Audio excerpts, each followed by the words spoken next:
We're live. Hell yeah. Hello. All right. So What's up, everybody? Share it quick. Share it as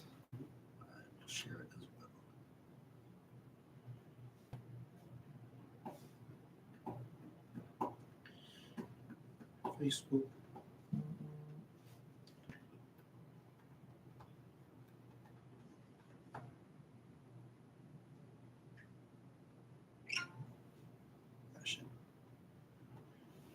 Move.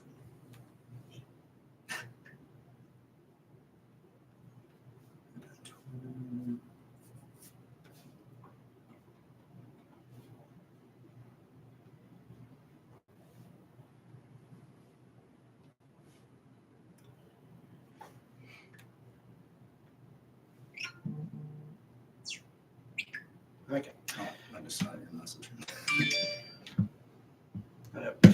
All right. I guess we start. We're good. Hello, everybody. Welcome back to the NerdKave Podcast. I'm Miles. I'm Max. And we got some good topics to talk about today. We were gone for, how long has it been since our last? I think 2 weeks. 2 weeks. Gone for 2 weeks, came back. We're right back at it, just like always. So, we got a lot to discuss today. What would you like to start with? We got... Let's start with Andor. Andor. Please enlighten me. So, as everyone knows, the new Andor series, for Star Wars is coming out. Andor takes place before Rogue One. This will be a prequel, kind of the events leading up to Rogue One. Okay. So for that, they're actually doing what is it? They're bringing Rogue One back into theaters on August 26th.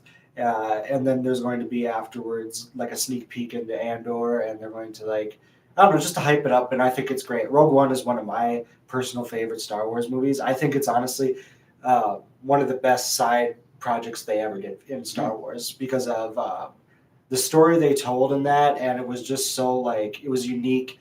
It resonates with me a lot because there's a game out there that's actually really similar to this. People talk about it's called Halo Wars. It's a very similar story. But besides that, Rogue One is one of my favorite Star Wars films, and I'm glad they're bringing it back to theaters to hype up, just to hype it up and just kind of hey, this new show is coming out, and I believe it's going to be really good.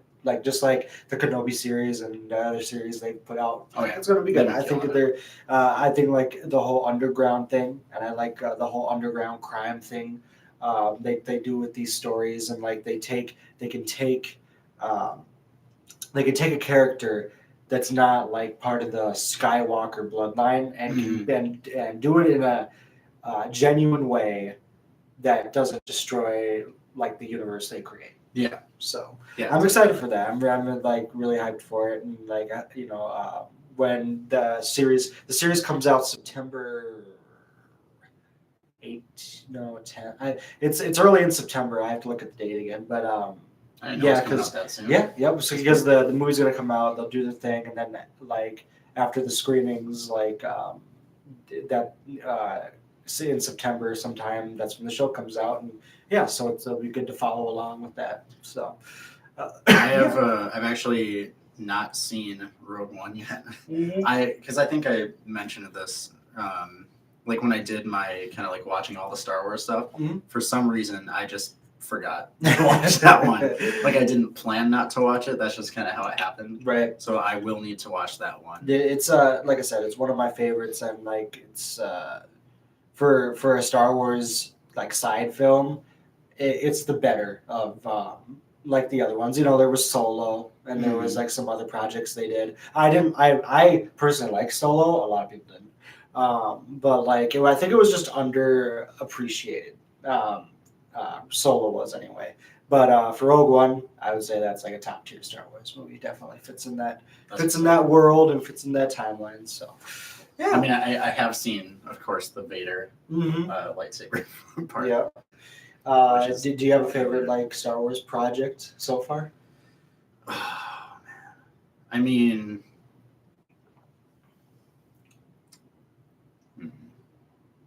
either a TV show or a movie.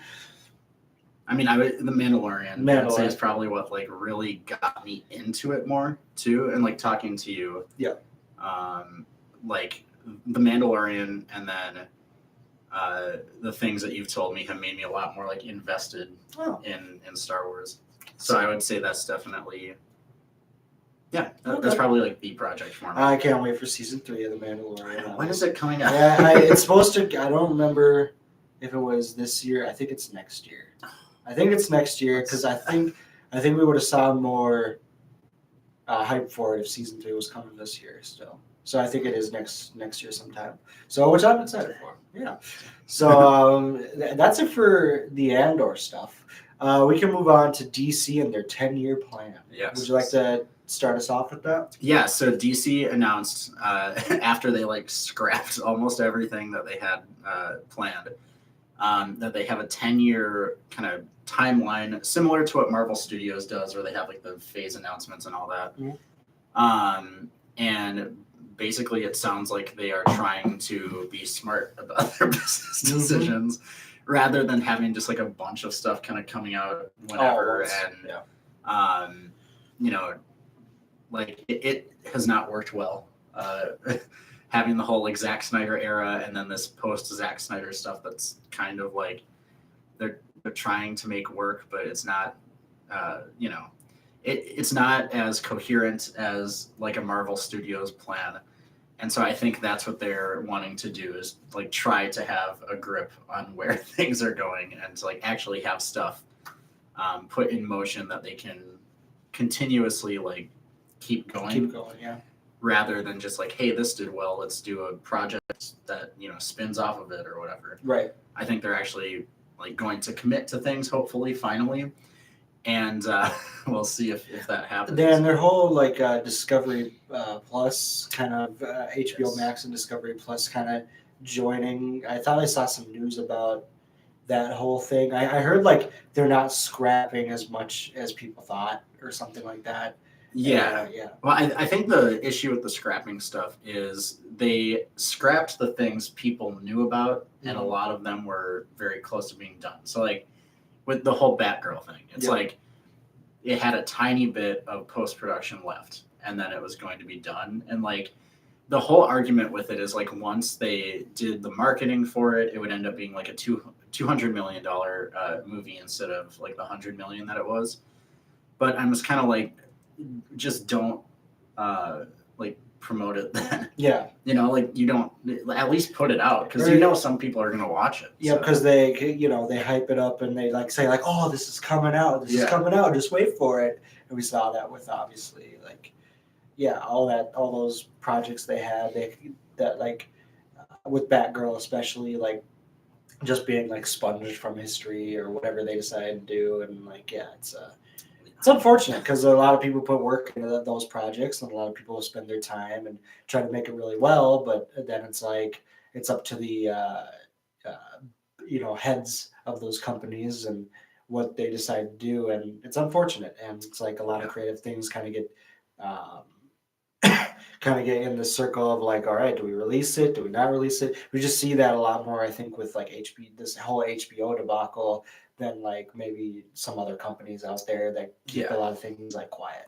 Mm-hmm. So with them, it's like here we're taking this away even though we promoted it already. Yeah. I don't know what they're doing there. Mm-hmm. It doesn't make a lot of sense to me. But hopefully this 10-year plan, assuming they stick to it, 10 years is a long time. Which is stuff should happen. They should, yeah. And like I'm always, willing to see what projects come out and what certain studios decide to do, and overall like what just people's visions are, and like what they decide to like push through, and if it's yes or no, or I get like everything's a business. And businesses they want to make money. Money is the main thing that drives these companies. And then for studios to all of a sudden like cut projects and take shortcuts and whatever it is, it's kind of like why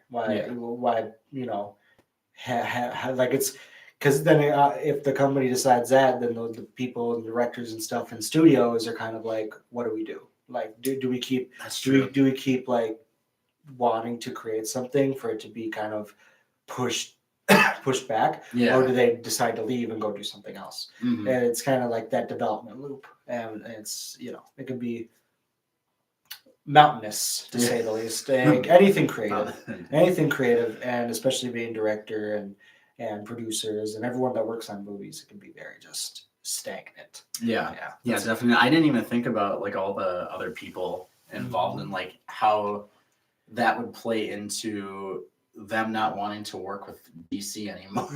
Or just Like- it's just like it's something to I guess consider, and something to just like I can imagine if somebody was working on a film like that and it was all done.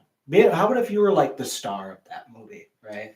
And it was all done, and then just to be told like, yeah, it's not coming out.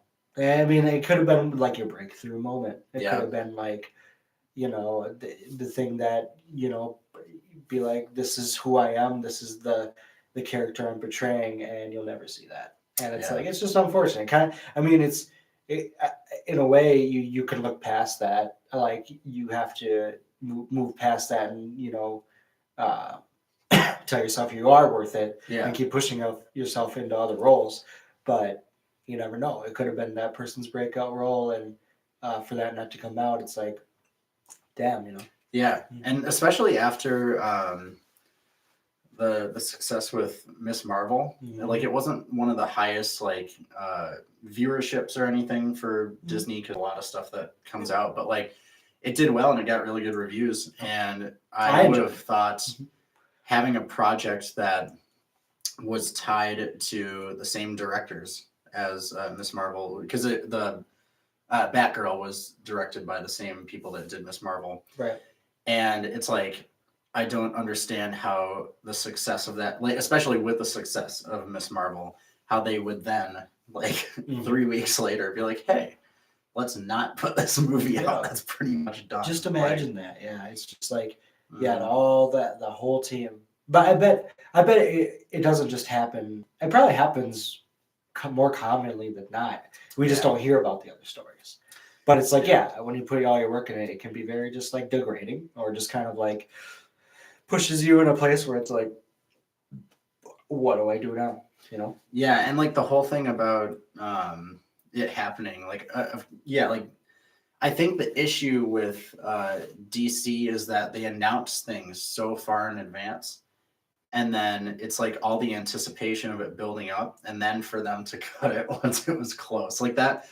I think that's their biggest issue as a company, is to be like, hey, or I guess Warner Brothers, more than just like DC, but having that kind of stuff that they tease, like that at DC Fandom, they'll like they had a panel for it and all that.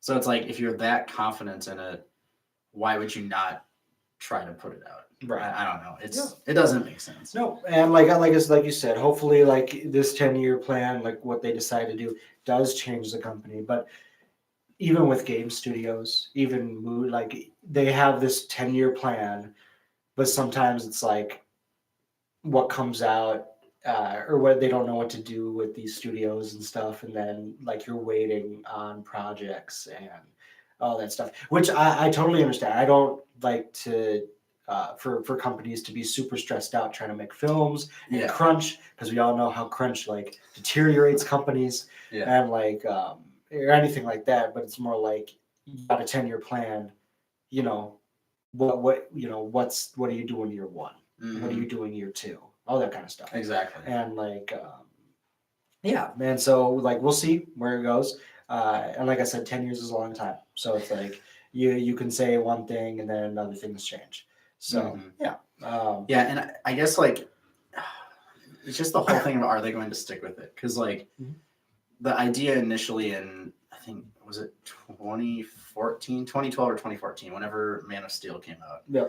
It was like, this is, Zack Snyder's thing. He's kind of like our Kevin Feige of like for DC.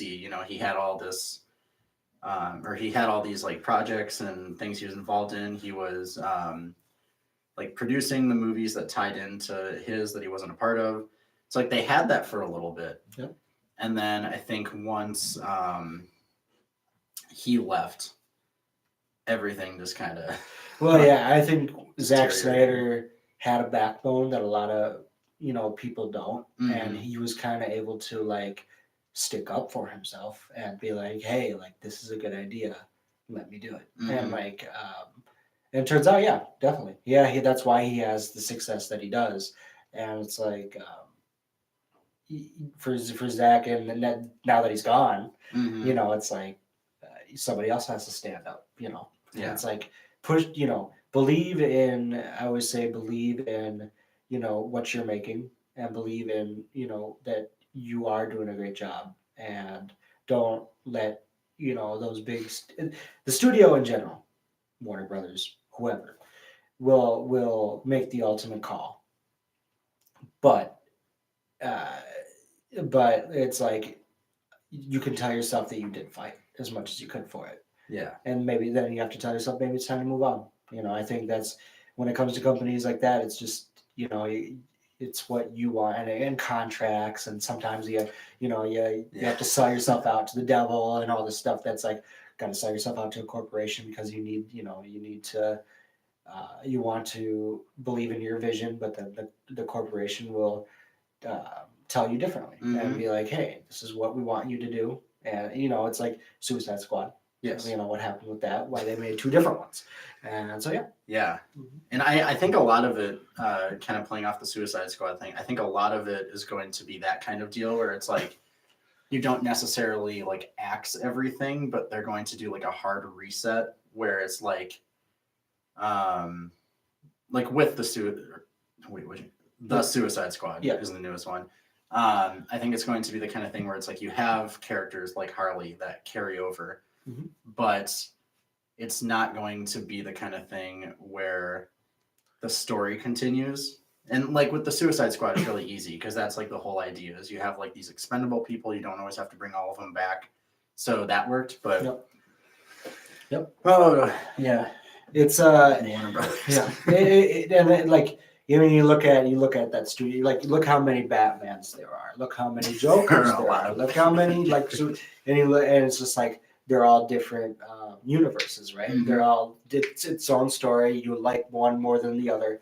I enjoy that. I do enjoy them making a original story, like what they did with the original Spider-Man. Yeah. And like all that, where it was an original story. Yeah, I took maybe some elements from the comics and stuff, but it was like the original Spider-Man movies. Those were their own story.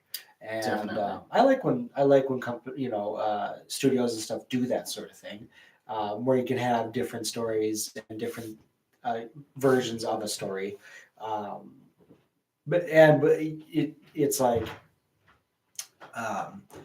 do you mix it up, or do you stick with like which story? Do you continue the story from where it left off? Sort of like Joker 2. Yes. Yeah. And didn't some stuff about Joker 2 come out recently? They just had the little, not a teaser. Like it was announcing Lady Gaga. Oh right. I forget. Did we talk about? We did talk about that. I thought I saw something else recently too. Maybe that was what it was.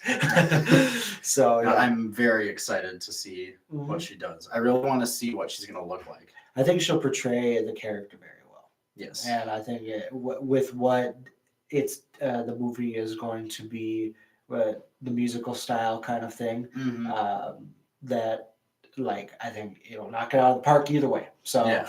I'm excited to see that movie. I'm hyped for it. So I can't wait until we get like a what was it? When they initially showed the makeup test for Joaquin Phoenix for the first Joker, it was like a screen test. Or it was whatever that thing was where they like flashed between him and the makeup. Yep. I hope we get something like that for Lady Gaga soon, because I really want to see what she's going to look like. Yeah, and I will be upset if there's not a scene in the movie where she's singing and he's doing his dance. I really need that to happen. That'd be pretty cool. That would sell me. So no, I'm definitely excited for that. And did they confirm another Batman? Kind of. So from what I understand, there was the announcement of the second one. Okay. But it's not been fully greenlit yet. So it's kind of like, which I don't know why they wouldn't greenlight it and get it going. Mm-hmm. But they're like, oh yeah, the whole cast is coming back. So like it sounds like it's happening, but it hasn't fully been given the go ahead. I think that's definitely the most unique Batman we've gotten in a long time. Oh yeah. You know, from besides like the Dark Knight or something, but Robert Pattinson's portrayal in that, how dark it was, and like I liked that whole story, and I liked like it did left us off on a cliffhanger, kind of. Mm-hmm. They even released the cut Joker thing Yes. that but yeah, I would love them to continue that, and hopefully they do. I think that made a lot. It made a lot of money, didn't it? Yeah. And so I would expect them to make a second one. Hopefully it gets made, unless it gets caught in that development hell loop that we talk about. Yeah, that's what I'm worried about. This whole 10-year plan. 10-year plan. And it's but just like if Joker 2 is happening, I don't see why the Batman 2 can't. You Yeah. know, it's like they're all different universes. I think people understand it now because that was something that it was like, oh, is this which universe is this set in? Is this the same Joker from this time? And well, so that's why they couldn't have like in the show Gotham, they weren't allowed to really like use the name Joker or use like Batman officially and stuff like that because it was this kind of war between the TV and film side. Yep. They didn't want any of the characters or any of like the main characters who were in the movies to be portrayed on TV. Mm-hmm. I don't know why that was the case, but like when Jared Leto was the Joker, they had Cameron Monaghan on Gotham, and it's like you're heavily implying that this character is the Joker, but you can't call him the Joker. Yep. So I mean, it's one of those things. And it's like it's like you have the headcanon for a reason. Yes. And you can believe in your own story, and that's perfectly fine. And what universe is tied to what, but I wonder if they would have multiverse of madness in the DC world. Oh my God, you'd have like 5 different Batmans. You already have 5. Well, okay, so that's and this could be a good way to segue into our next topic. Yeah. So with the Flash movie, Yep. That is essentially, from what I've heard, what that movie is going to be. Is it's going to be like their multiverse of madness. Okay. So, going on to our next topic of Ezra Miller, the good old weekly. Speaking of that, can you see if there's an update on him? I don't know. Today.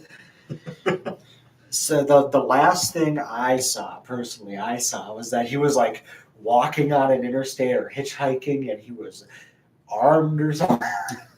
But if he wasn't, I don't know. So he's seeking treatment. Okay. He apologized.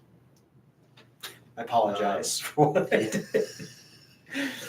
I'm sorry. Everything I apologize for, and yeah, okay, sounds good. Yes, he's seeking treatment for complex mental health issues. Right. So, I mean, hey, if this is something that he's actually trying to do to better himself and not destroy the lives of other people, then I hope it works out. We'll find out. Sure We'll hear about it. Next week we'll have another update. Ezra Miller escapes treatment, jumps over wall. Yep. You know it's going to happen. You just know it's going to happen. Happened to do you know Bam Morgana? He's from Jackass. I don't. He's been in treatment recently, and he was on a podcast with Steve-O, and he jumped over the wall in treatment, but then he went back. So I'm sure next week we'll talk about how Ezra Miller jumped over the wall. Yep, probably. So we'll see, but Ezra Miller has issues, and he's got to get help. A truer statement has never been said. So yeah, with that the Flash movie thing, it's like that's one of those movies too, where it's like they can't release it because this person they don't want to be tied to a person that's doing all this bad stuff right now, which makes sense. It's like you don't release a movie when like the main star is in all this controversial stuff. Yeah. And then because it's like, do you go watch it? Do you support it? It's like you'll have its supporters and it's not non-supporters. Support like the people obviously that made the movie, right? And then did all the stuff, but then you don't support that one actor, but the actor will get paid if you go see the movie. So I think the best case scenario is however they decide to put it out, whether it's theater, HBO Max, both, or like the day and day or whatever they call it for where it comes out on the same day. It's like it sucks because it's like I think they need to put something in there that's like, hey, we understand the situation. We're putting this out there, like you said, to support the creative vision of like the other hundreds of people involved with making a movie, and then just see what happens from there. Because that, I think, is also part of the reason why Batgirl got axed, because I won't go into spoilers too much. I forget what we've discussed, but that movie only made sense really if the Flash comes out. Oh yeah. Because it is impacted by the Flash movie. So I think maybe if the Flash comes out, we could get the return of Batgirl, and like that would happen.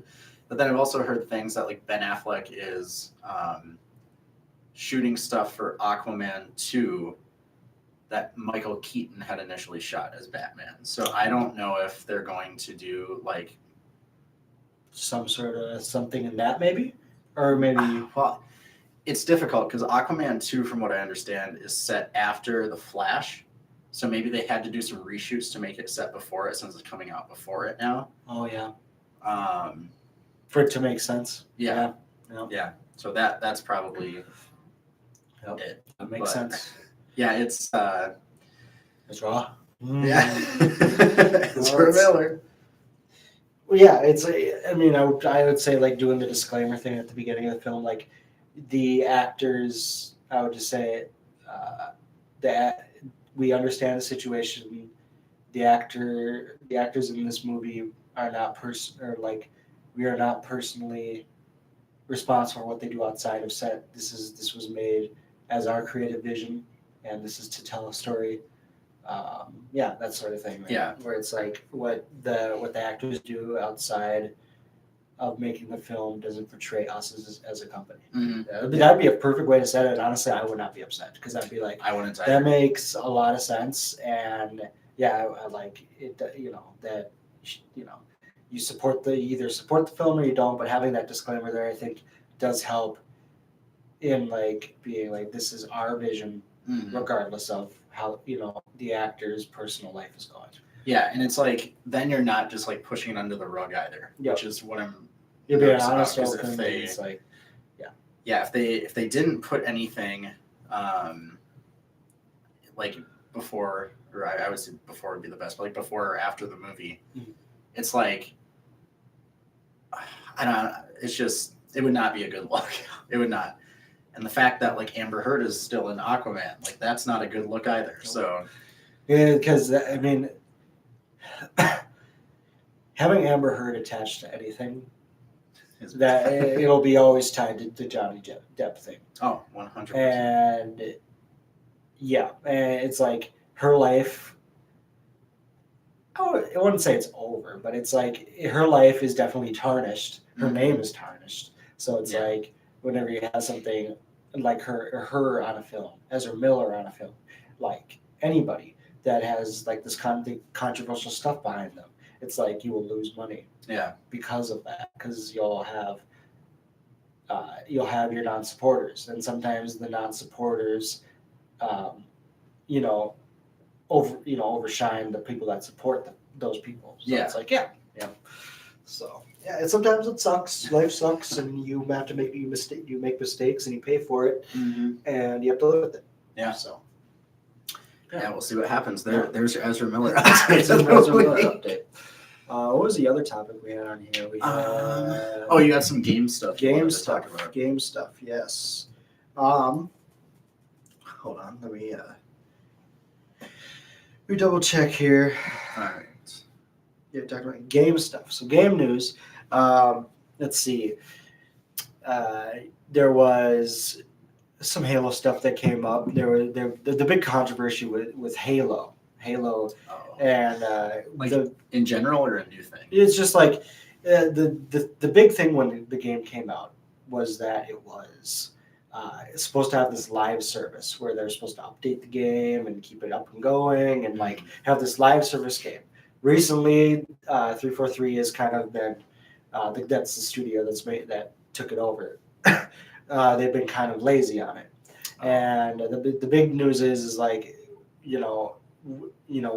when these big updates do come, like will people come back and play the game? The story of Halo Infinite really fun, but it's like the multiplayer side and like how people just like having that community come back. There was Halo Reach and all the other Halo games made before by Bungie, right? People that made Destiny.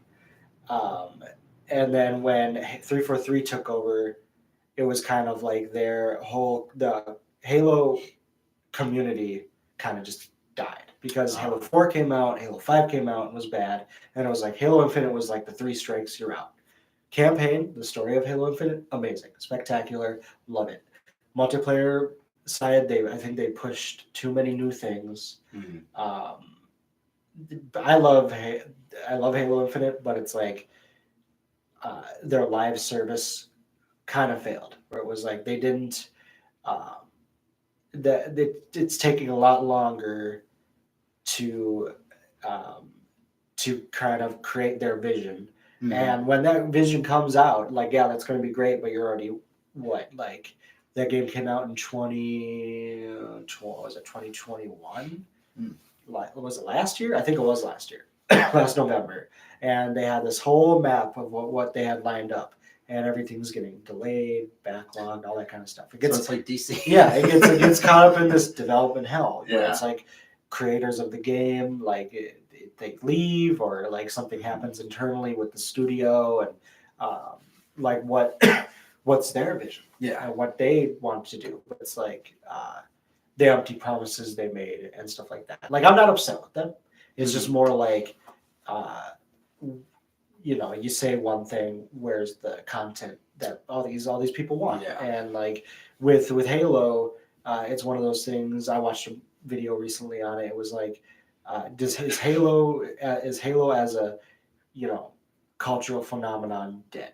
Or like Halo for first-person shooters, it was the first-person shooter on console, and it got it right. And all these first-person shooters took after that. And it was like if you play Halo and then you play Call of Duty or Battlefield or whatever it is, the controls almost all the same. You got the analog sticks and all that kind of stuff because Halo got it right. And every shooter since then took after that. And it was like you go on and on and on and on and on, and then down the line you get to hear this point of like, is Halo Infinite dead, or is just Halo as a game dead? I don't believe so. I just think it just takes creative minds and things that made Halo unique, and bringing that back. And it's like they did well with the story. They did well with the story. I think it does have like that nostalgic feel of like the older Halo games. Okay. But when you focus so much on the story and then you don't focus so much on the multiplayer, which people enjoy. I always say like Halo has 3 pillars: multiplayer, gameplay, and then just like a multiplayer campaign, and then like the overall gameplay and how it feels. Having things at launch, you go back to like 2004, and even when the first Halo game came out, you had everything there. You could stick that disc in, you could play Halo multiplayer right there. Nothing's broken. You have all the features, everything. Even take Halo 3 or Halo 4. You had Forge. You had all these modes that you can do, and like and you can make maps right there, right then on release day. But then you get even with these newer games where it's like you release that. There's one thing I also listen to. It's called like releasing a game that's unfinished. Where it's like you release a game, but it's like still an alpha or beta, where it's like not all the features are there yet. And that's kind of what Halo Infinite is, and it's like where it's like they release a game, but it's not like fully finished. Is that like something they do on purpose? Like, is their plan to be like, now we're adding this stuff, or it's why would you do that? yeah, it's like release it. It's like baking a cake that's half done, or like it's like that not all the pieces are there yet, and it's like a lot of games have been like this, not just Halo Infinite. Like a lot of games get released super early, and it's like they get caught in this like, all right, we're going to update the game. We're going to update a game. 5 years down the line goes by, and it's like it's still not all the way formed yet. Infuriating. Yeah, and I don't play Halo. And it's like not all games used to be like that. It was, but it's like early. It's called early access games. That was the term I was thinking of. Early release, early access. When these games come out, and it's like a third party studio or whatever it is, and it's like a big game that's coming out. All right, you put the game in, or you start up the game, and not all pieces are there. And it's like I get like you can like update the game and put features in afterwards. But why aren't those features in on release day? Yeah, it's like you would want something that's fully that you can like experience and enjoy, rather than be like, oh, I wish it was like this. Yeah, and it's like a year goes by, and then like maybe a year goes by and they do add the features, but that fan base drops off. Everyone says when you release a game, the first week or two is that where you have where the most crucial time is, where you get reviews, where you get just like, how is this game going to hold? Yeah. And then it's either your fan base is still there or it goes away, because it's like, or you don't have many players playing, because it's like, yeah, the campaign's fun, but you don't have co-op, or you can't play with other people. The multiplayer is fun, but you don't have all the game modes or like the map tools to make maps. That was a big thing in Halo, was you can make your own maps. You can play with your friends. You can have like, back in the day, you can have like, 16 Xboxes. It's called LAN party. 16 Xboxes at a person's house, and you can have 4 players on each Xbox. Dang. Yeah, or is it 4 Xboxes? Sorry, because you can have 4 people on. If you have 4 Xboxes, connect them all through the LAN system. You could have a LAN party with 16 players in your house. And they were fun. They're great. I've been to a couple LAN parties growing up and stuff, and like they're a lot of fun. They're like these big events, and you would just sit playing Halo 3 or 2 or whatever. And so they're kind of taking away like the excitement and community of it. Yeah, I think it's just like, I think they forgot what was important to Halo and forgot what was important to like. The big thing was connecting with friends and like having a community. Like the Bungie back in the day, they would have this website called Bungie.net, and it was just like this big Halo community where you can just go on there and talk about your stories of Halo, and like just it was all connected, and like you can look up your service records, you can look up all the way back to your Halo 2 days of like how many people you killed, all that sort of stuff. Dang. Yeah, so it was like it was all integrated, and it was having that community, and they would have game nights.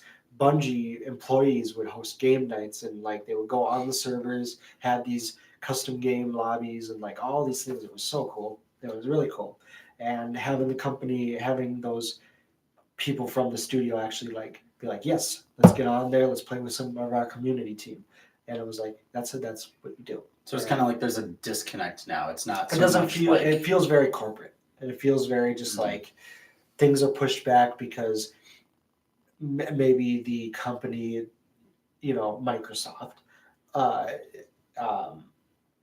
is holding back on things, or is like maybe it's hard for them to get greenlit on certain things, or like the development team isn't there, or who knows what. Like I don't work there, obviously, and this is just my opinion, but I think it's just one of those things where it's like, what are they caring more about?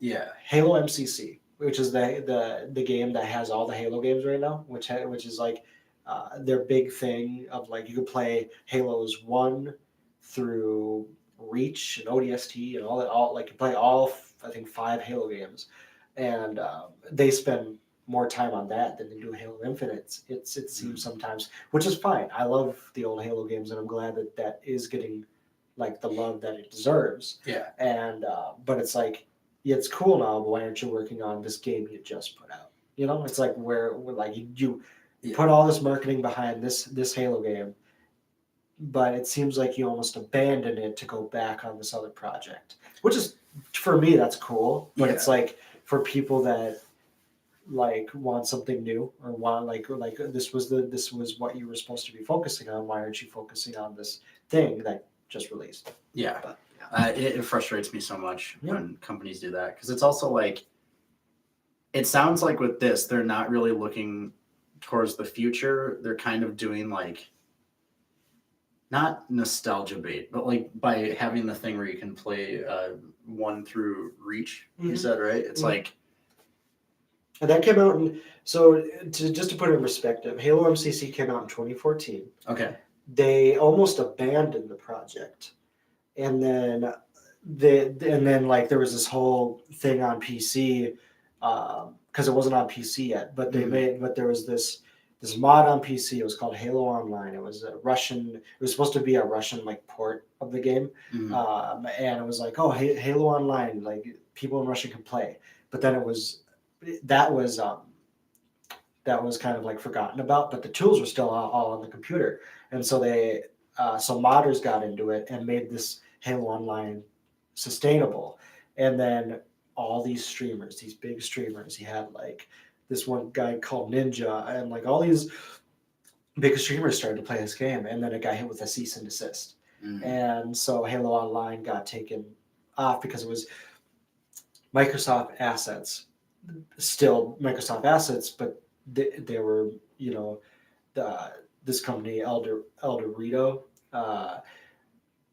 they made the port or whatever, and it was free, but because it was Microsoft property, they got hit with the cease and desist. But all the guys that worked on that mod went to 343 Industries and work on Halo MCC. Oh. So yeah, so they that was a good move. Yeah. And it was just like, that was the big thing. And so it almost got abandoned, but then I think the community team and all that, the whole resurgence of Halo on PC sort of revived the game recently. Yeah. And like 2018, 2019, they started doing all these updates to it and making the games feel more like the original games. And so it was like a lot of work got put into that. And it's great. Like MCC now versus MCC back in 2014. What much different game. And like I'm glad that they didn't abandon the thing, because I honestly thought they would. But again, you're working on something back from 2014. Yeah. When this game in 2020 or 21 or 21 came out, and it's like, and then there's still features in Halo Infinite that are supposed to come out. We still don't have co-op for the story. They're working on it. We still don't have this thing called Forge, which was a map editor, which you can make your own maps on, which all the other Halo games do, except for all the other Halo games do. So it sounds like they need to figure their stuff out. Yeah, but it's a topic I can talk about for hours, and it's something, because I'm very passionate about Halo, and like I could talk about Halo all day. But it's one of those things where it's like, this is a new game, and it's just one of those things that I think is caught in that development hell of like Halo itself. It's very hard to please fans. It's very hard to please a lot of people with Halo, and because you have to, for a company, you have to make sure everything is correct. Yes. Like,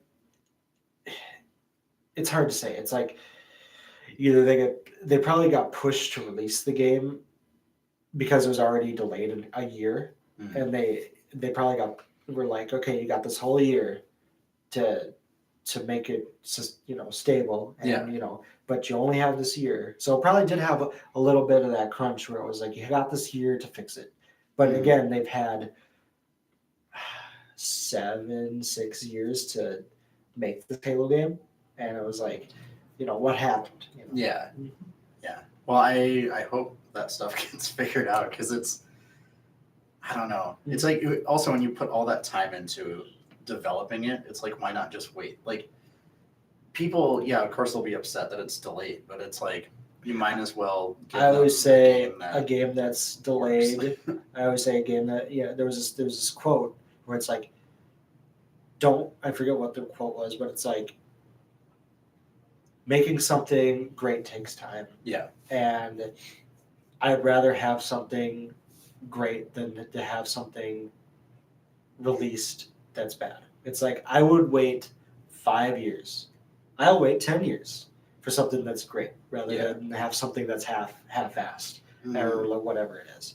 So it's So that's my Halo tangent. Like I said, I could talk about it all day, but that's Halo. So Halo and DC are going to be the problem children. Problem children.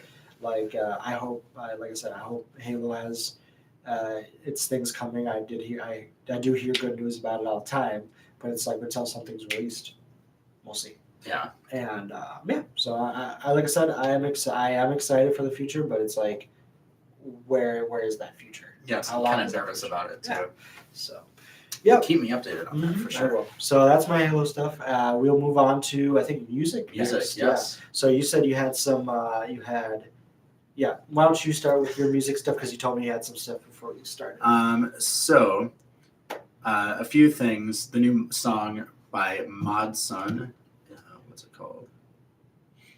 Battle Scars. This song, it's really good, like musically, vocals, lyrics, all that. He put on his Instagram that it was, I think, the first song he wrote after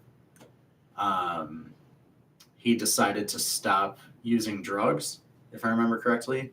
And he's had it like kind of in the process of making it for like 3 years. Okay.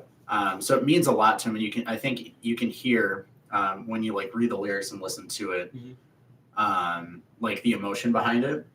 And I think like this is my kind of favorite music from him, because the recent stuff, it's been good, but it's been like not as personal as I think I'm used to from him. That was a song you played before we started, right? Yes. Yeah, that's a good song. That's a good song. So like one of his, I can't even remember the name of it.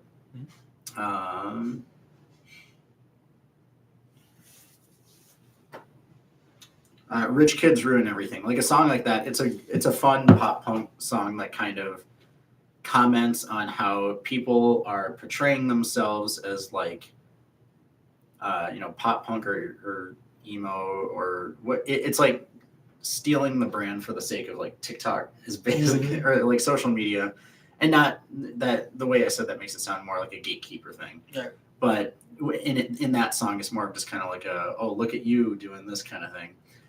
And songs like that are good, but I think for of course I can't remember the name of it. Battle Scars. That song is really like, that is Mod Sun at his best, and I hope, assuming he's going to put out an album soon, that a lot of it has that sound, because it's definitely a solid track. And then we have the new Demi Lovato album. I have to listen to that. Oh, dude, it's so good. It's good. It's so good. Like, I didn't know. Like, she started when she was on Disney Channel doing the kind of pop punk sound, but on this thing, like, I think not only does she make it her own, but there's like really creative stuff done on here too that I was not expecting. Like, I thought it was going to be like a really good pop punk album. I liked all the singles a lot, especially Substance. Still listen to that a lot. But yeah, this thing, like it's cool. It's a cool album. It's well produced. Demi's vocals and lyricism are like killer. And I'm trying to think, like, what are some standout? Well, I know her two singles that she released from it. She ended up putting one out like day ago, I think, too, or a day before the album. I know those ones are good. Yeah, there's some, like the first song on the album, Freak, featuring Youngblood. Like that was, I think it's a great intro to the album because you get to hear, I think, the direction that it's going in, or like where she's at musically. And then there's other songs like Happy Ending. I got a very, I would say like a kind of Blink-182 feel to it, but it was kind of darker, which I like. And then, what was the other one? I want to say it was Wasted. There's some that just have really, like, almost like Marilyn Manson kind of style instrumentals at parts. Okay. And then it'll be like pop punk, and then there's a song featuring Royal and the Serpent called Eat Me. Like that one has some almost like gritty pop elements to it. Like it's just a really cool and diverse rock album. I hope she sticks with this style because I've never, like I've always thought Demi Lovato was talented, but I had never gravitated towards her stuff.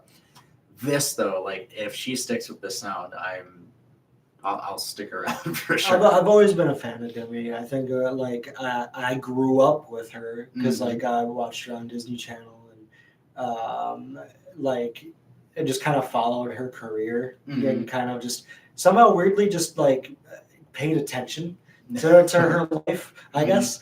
And like I was like, oh, she's going back into this kind of rocky stuff and kind of going away from that like the pop Demi and going into this like sort of more rock and like go back in her roots sort of stuff. And I was like, okay. And like the first couple singles I heard, I was like, this is really good. And like so yeah, I'll definitely have to check that album out. I think like the fact that she's dipping back into this is like sort of her just like going back to those roots. Yeah, and I love it because she didn't like just like have some rock songs.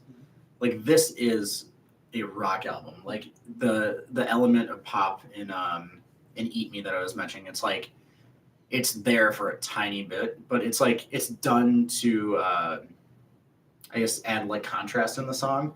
So it doesn't feel like anything on this album is like forced in one way or the other. Like the elements that are poppier, it doesn't feel like those were put in there to make it poppier. And the rock sounds like something that she's really like feeling. So yeah, I would I listen to that album. Okay. It's amazing. I'll listen to it on my way home. So for me, do you have any more?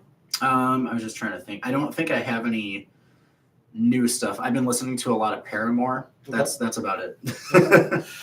For me, so we got Black Bear's album coming out August 26th. Ooh, that's coming up. So it's coming up this week, and I'm very hyped for it. I've like been waiting for this thing for over a year, and so I'm just like, finally.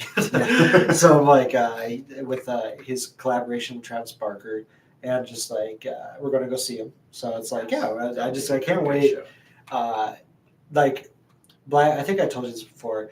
Black Bear, before he did all the rap stuff, his original stuff was like the softer rock. As Matt Muzzo, and he did like the whole MySpace thing, and he released tracks on there, and like and sort of like seeing him to actually going back to I think something he's always kind of wanted to do, and he's very genuine about it. I think like it's like you go Do Re Mi. I don't know if you've heard that song by him. I think I have. Do Re Mi, Hot Girl Bummer, sort of the songs that made him big, and then sort of take that he's always, I think, been that rock guy or just like that pop punky sort of. I think he's always had that. Yeah. And like I love his voice and everything he's done, and seeing his career, and like now we get to see him like where he's always kind of, I think, wanted to be. And definitely. It's so cool to see, and I'm just like one of the newer artists I absolutely enjoy like listening to, and like I can't wait for this album to come out. And like I said, you'll get my full review when it comes out. So. Oh yeah, I'm excited, and just to see like what it's going to be like, because I know you had said you listened to like some snippets that I listen to his track list trailer all the time. I put that shit on loop, and I'll be like, I can't wait to hear the whole song. Yeah, I think he's one of the artists that you can feel is similar to like with Demi Lovato, where and Modson, that this genre, like yes, it's kind of coming back, and I think a lot of people are doing it because it's popular. Mm-hmm. But with him, you can really hear that it's something that he genuinely likes doing, because it's like it's still him too. You know, you listen to the songs and it's like, yeah, that is Black Bear. Mm-hmm. Yes, there's like guitar and live drums and stuff there, but it's still very much Black Bear. Yep. And I'm just glad that I think artists feel like they're in a space right now musically, and I guess the industry in general, where they feel like they can let this side of themselves come through. Mm-hmm. And it's putting out some great music into the world. So I think we have gotten to that point where it's like, no matter what kind of artist you are, country, rock, pop, you can go into these different genres. I saw Post Malone on TikTok recently. He singing a country song. Like, I don't know if you saw that video, but yeah, I just like how these artists that you associate with one genre can make a completely different song in a different genre and completely kill it. And seeing these artists like out of their element, so to speak, and just making, I would say, art and doing, I think, what they're passionate doing. I think making something you're passionate about, no matter what genre it is, you put that passion in there, and he made a really great song. Ed Sheeran, bring him up for a second. I listened to his collaboration album that he did a while ago. So many elements in that album. And it's like he didn't stick to just one. He had a song with Eminem. He had a song with Bruno Mars. He had a song with Cardi B. Yeah. And every one of those songs were great. Yeah, it was just like I think it's like it's fine to do something like that, and you shouldn't be kind of portrayed in one way where it's like, oh, the fans will only listen to you because you're this one thing. Yeah. And it's like you can, I think, express yourself in a bunch of different genres, and people will like it, people don't like it, but it's like you were passionate for it, so that's what makes it worth it to you. Yeah, and you can hear like in music, I've noticed like you can tell really when something's genuine, because it's I think you can just like feel the creativity. Yeah. Which is where like on Mainstream Sellout, Machine Gun Kelly's album, or the recent one, it's like there are parts of that where I didn't feel like it was necessarily always what he was wanting to do. And I think especially with the deluxe version of that coming out, having this super creative kind of like moody, almost like alt rock kind of vibes to them. It's like that's I think what he wants to make. But it was kind of with that album, after the success of Tickets to My Downfall, it was very much like, hey, put more of this out. Mm-hmm. So I think anytime something's successful, you always am like, okay, how can I make it better? Yeah. And it's like, okay, people want more of this, more of this, but it's like, if you sound the same, do you change it all? Or it's like, it's called, I think it's important to switch things up. It's important to develop your sound. It's important to mature with your sound. Not every album has to sound the same, and whatever it is. I'll talk about Linkin Park for a second. Take Hybrid Theory and you take Meteora. Meteora is like a mature version of Hybrid Theory. Meteora to Minutes to Midnight. Minutes to Midnight is a mature version of Meteora.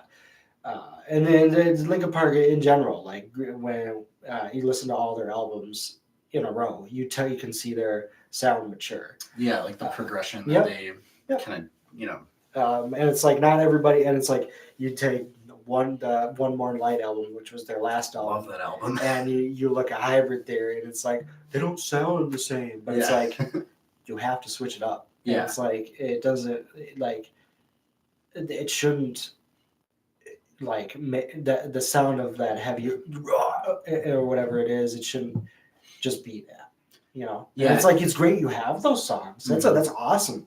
You have those songs in your category, but it's like, what I think One More Light was a passion project where it was I think Chester really wanted to do that. I think that whole band wanted to do something like that. And you can like, especially with Linkin Park having like poppier, and of course it was like, I guess more with the times they were making it in, but like there's still stuff that was very like modern or like pop elements. They've always kind of had that towed the line with that. So I think One More Light was them really just being like, hey, let's do this. And of course people were upset that it wasn't wasn't like I remember when that album came out. I listened to the whole thing. It was like 30 something minutes. And there were like after like I listened to the whole thing, I didn't hate it. Like I was because I did listen to them when I was younger, but I wasn't like fully like listening to them until I got kind of older in my like late teenage years. And so I went back and listened to a lot of their stuff, and I grown to love them. I genuinely like one of my favorite bands ever. And when One More Light came out, I just took it as an experience, and I didn't judge it based off of their like older albums or anything like that. I'm probably the minority in that. I'm probably not, because there are a lot of people that didn't like that. Yeah. But I took that as an experience. Sorry for Now is one of my favorites off of there. Goodbye with Stormzy, and like even One More Light. I mean, that's that's one of my favorite songs by them, without a doubt. There's what's the one that I always forget the name of it, but there's a song on that album. There are a lot of songs on there. Let's see. Let me see if I can remember which one. There's Talking to Myself. Talking to Myself is a great song. That was the one I think that opened it. Let's see. Oh, Nobody Can Save Me. Nobody Can Save Me. That's another one. I like the electronics and that stuff. Yeah, it just and it works. It sounds inspired. It sounds like it's something they wanted to make, and like it's really funny. With Papa Roach, because they had like incorporated more poppy elements throughout the past couple of albums. Similar, I would say, to the way that Linkin Park did it, where it wasn't like, it didn't feel like they were just doing it to do it. It felt like they wanted to. And I think for any artist who is getting like blowback for adding or changing or whatever, it's like they should do what Papa Roach did, because they're just kind of like, here you wanted like a heavy song or old Papa Roach. So they kind of made a joke of it with their recent album, where they had, and there were still songs that were pretty poppy, but then they had some like really heavy songs, and it's like, oh, you didn't like this, but like they would make TikToks where it's like, oh, you didn't like this sound, but here's something new for you, and then they'd play a clip, and then it would be like pre-save, like, so it was a fun marketing thing that they did. The first artist I saw do that was Bring Me the Horizon. They made a song called Heavy Metal, and it was pretty much just like to diss people that are like this ain't heavy metal, like we used to be, blah blah blah, like you can suck a dick, pretty much. Like it was just kind of like, and like at the end bar is like Ollie Sykes just like screaming, and it was just he was just pretty much saying like, oh yeah, fuck yourself. And I was like, that was the first kind of time I was like, yep, like I think artists, when they do that sort of thing, that's like, screw the haters, like you're it's either you like what I make or you don't like what I make, and I don't care what you think. I definitely think that's a great mentality to have as an artist, because it's like don't listen to all that like, oh, you don't sound like you did 20 years ago. No shit, because that was 20 years ago. Exactly. And it's like you change as a person too. Like, and also music changes. Yeah, like with myself with writing music, it's like when I started actually doing stuff like writing lyrics and instrumentals and all that, like I could play an old demo and you would be like, this sounds like a Green Day song. Like, because Green Day was all I was listening to. And now having experienced like other bands and other genres and stuff, it's like that stuff influences you. So it's like nobody should sound exactly. When you first start out, I heard this thing too. It's like when you first start out, you are going to sound like the person you were inspired by. Later on, you will mature your sound and sort of make your own. And it's like that's what any sort of creative thing is, because it's like you saw something and you took that and made it your own. But when you first start out, you kind of copy it, and because you find that sound unique, you find that sound the thing you want to start with. And then it's like, okay, I've started with this sound. How can I, like, for my next project, how can I kind of put newer, more unique elements in it and stuff? Exactly. Did you have any other music? Let me see here. This been Falling in Verse, Carry On. Oh, is that a new one? That's a new one. I have not heard that one. That was on my New Music Weekly. It's a good song. I would say that's my one song I would say check out is Carry On by Falling in Verse. So yeah. Other than that, I would check out the Demi Lovato thing and the album, and then So sweet. Other than that, you listen to that new Blackberry album coming out this week, and we'll see you guys, I guess, this weekend or whenever we decide to come and do another live. So we appreciate everybody. We appreciate everyone that watches these videos and comes with us on our live streams, and been having a lot of fun with it. So have some more stuff coming out in the making. So exciting things in the works. Yes, I do want to do like a game night sort of thing, and we have to figure out how we want to do that. So maybe a game party, something, and we'll record it. So yeah, man. So me playing video games, you are in for a treat. So we enjoy everybody. We enjoy you guys. So we'll see you in the next one. I'm Miles. I'm Max. This has been the NerdKave Podcast. Have a good one. See you next time. Hell yeah.